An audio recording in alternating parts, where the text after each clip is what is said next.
रामकृष्ण हरी. आपण विठ्ठलाच्या मूर्तीचा काळ बघत आहोत. वारकरी संप्रदायामध्ये प्रमुख अशी गोष्ट म्हणजे पंढरपूरची वारी.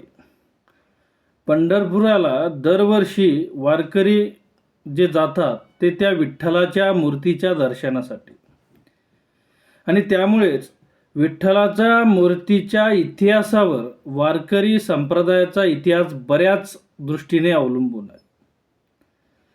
वारकरी संप्रदायाची परंपरा बघता वारकरी परंपरेमध्ये श्री विठ्ठलाच्या मूर्तीचा काळ हा पुंडलिकाच्या काळाशी जोडला जातो.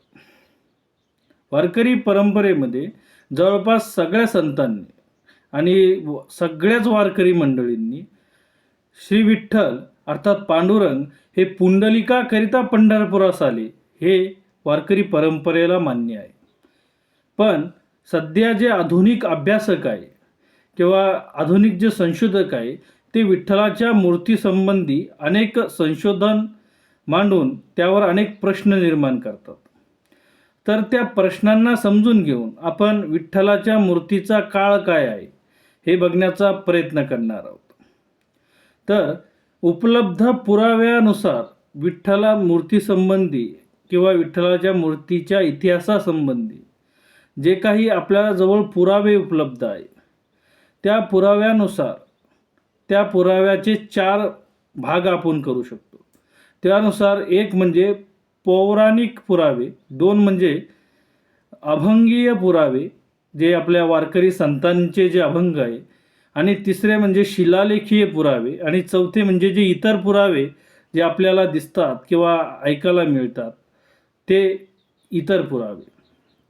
तर पहिले जे पौराणिक पुरावे आहेत म्हणजे पुराणांमध्ये जे काही विठ्ठल मूर्तीसंबंधी किंवा पांडुरंगाच्या कथेसंबंधी जे काही उल्लेख मिळतात ते पुरावे. तर पद्मपुराणामध्ये पांडुरंगाची कथा आली आहे, पण त्या कथेमध्ये विठ्ठलाच्या मूर्तीसंबंधी काळ हे निश्चित करण्यासाठी अर्थात विठ्ठलाच्या मूर्तीचा काळ किंवा विठ्ठलाच्या मूर्तीचा इतिहासाचा काळ निश्चित होईल अशी माहिती आपल्याला त्या ठिकाणी दिसत नाही. तर त्यामुळे जे दुसरे जे पुरावे आहेत जे अभंगीय पुरावे आहेत त्याकडे आपल्याला थोडं वळावं लागतं. तर अभंगीय जे पुरावे आहेत ते पुढील प्रमाणे आपण बघू. युगे 28 विटेवरी उभा वामंगी रुखमाई दिसे दिव्य शोभा ना हे नामदेव महाराज म्हणतात. हे नव्हे आजी कालीचे युगे 28चे असं ज्ञानेश्वर महाराज म्हणतात. युगे झाली 28 अजूनी न मनसी बैस असे तुकाराम महाराज म्हणतात. या अभंगाच्या पुराव्यावरून संतांच्या मते देव विठेवर 28 युगे उभा आहे एवढेच ठरते. नामदेवराय यांच्या आरतीत युगे 28च्या ऐवजी उगे 28 असाही पाठ तार्किक दृष्टीस पडेल असा या आरतीचा अर्थ लागावा म्हणून सुचवण्यात येतो. अर्थात काय, तर युगे 28 म्हणण्याच्या ऐवजी उगे 28 म्हणा असा काही पाठ काही लोक सुचवतात. पण यात त्या आरतीचे एकतर सर्व स्वारस्य नाहीसे होते व दुसरे कोणताही वारकरी उगे 28 असे म्हणताना आढळून येत नाही. अर्थात उगे 28 असा पाठ घेऊन 4 वेद 6 शास्त्रे 18 पुराणे ही ज्याच्याविषयी उगी आहे असा अर्थ करणे हे केवळ बुद्धीचे कौशल्य दाखविल एवढेच. युगे 28 हा शब्द 28तमे युगे 28व्या युगी अशा अर्थाने वापरलेला असण्याचा संभव आहे.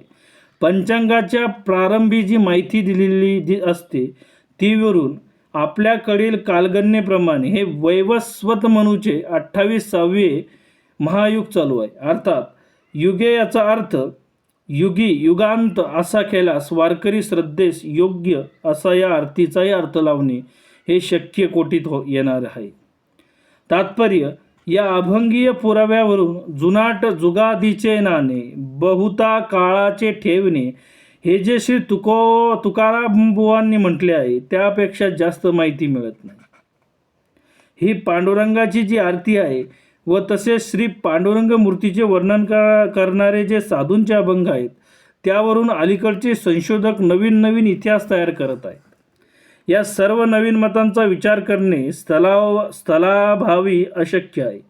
नमुन्याकरता म्हणून त्यातील एकाचा विचार केला म्हणजे आपल्याला अनुमानांना काय महत्त्व द्यायचे ते सुज्ञ वाचकच ठरवू शकतील. नामदेवांच्या अर्थीत पांडुरंगाचे पुढीलप्रमाणे वर्णन आहे. युगे 28 विटेवरी उभा वामांगी रुक्माई दिशे दिव्य शोभा. आपण आता जर पंढरपुरात देवळात गेलो तर आपणास असे आढळून येईल की श्री विठ्ठल हे एकटेच उभे आहेत. श्री रुक्मिणीचे म्हणजे रुक्मामाईचे मंदिर हे देवाच्या पासून दूर मांगे स्वतंत्र आहे. तेव्हा यावरून एक प्रसिद्ध संशोधकाने असे अनुमान काढले आहे की ही आरती ज्यावेळेस नामदेवांनी केली त्यावेळेस हल्लीचे देऊळ नव्हते व ही मूर्ती नव्हती. येथे विचार करण्यासारखी गोष्ट अशी आहे की साधू कवी ज्यावेळेस आरत्या करतात त्यावेळी ते प्रत्यक्ष कातड्याच्या डोळ्यांनी दिसणाऱ्या गोष्टी लिहितात का त्यांना त्या स्वरूपाच्या आवडणाऱ्या वाटणाऱ्या गोष्टी लिहितात. या आरत्यांचा शब्दशः अर्थ केला तर पंचायत होईल. कारण या आरतीतच पुढे असे म्हटले आहे की चरणी वाहे भीमा, देवाच्या पायाजवळ भीमा वाहते. याचा अर्थ असा करावयाचा की पूर्वी भीमेचा ओघ देवाच्या पायाजवळून होता व आता तो बदलला. आता पुंडलिकाच्या समाधीप्रमाणे देव नामदेवांच्या वेळी वाळवंटात होते. याच्या पुढे वर्णन करताना नामदेवराय लिहितात, तुळशी माळ गळा कर ठेवून कंठी, कासे पितांबर कस्तुरी लल्हाटी, देव सुरवर नित्य येती भेटी.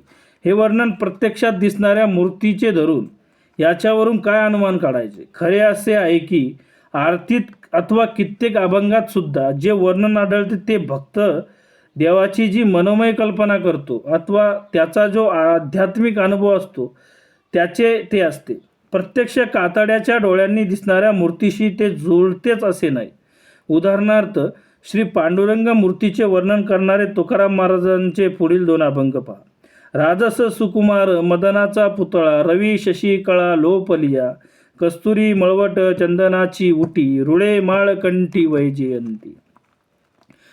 मुकुट कुंडले श्रीमुख शोभले, सुखाचे ओतले सकळही, कासे सोनसळा पांघरे पोटाळा, घनगिळ सावळा बाह्यांनो. सकळही तुम्ही व्हागे एकी सवा, तुका म्हणे जीवा धीर नाही. भीमातिरी एक वसविले नगर, त्याचे नाव पंढरपूर रे. तिथील मोकाशी 4 भुजा त्यासी, बाईला 16,000 रे. आपण या वर्णनावरून जर असे ठरवू लागलो की ज्या अर्थी या वर्णनाशी सध्याची मूर्ती जुळत नाही त्या अर्थी आताची मूर्ती तुकोबांच्या वेळी नव्हती हे अनुमान चुकीचे ठरेल. पण असेही अनुमान एका संशोधकाने काढले आहे. हे सर्व सांगण्याचा हेतू असा की संशोधन करताना या संतांच्या लिखाणाचा संप्रदाय शुद्ध विचार करावा व मग त्यावर आपली अनुमाने बसवावीत.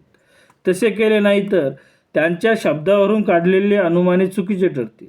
आतापर्यंत या मूर्तीसंबंधी जे सांगितले त्याचा अर्थ एवढाच की श्री ज्ञानदेव नामदेव ही मूर्ती फार पुरातन आहे असे समजतात व श्री ज्ञानदेव नामदेव यांच्याही पूर्वी पंढरपुरास यात्रा जमत होती.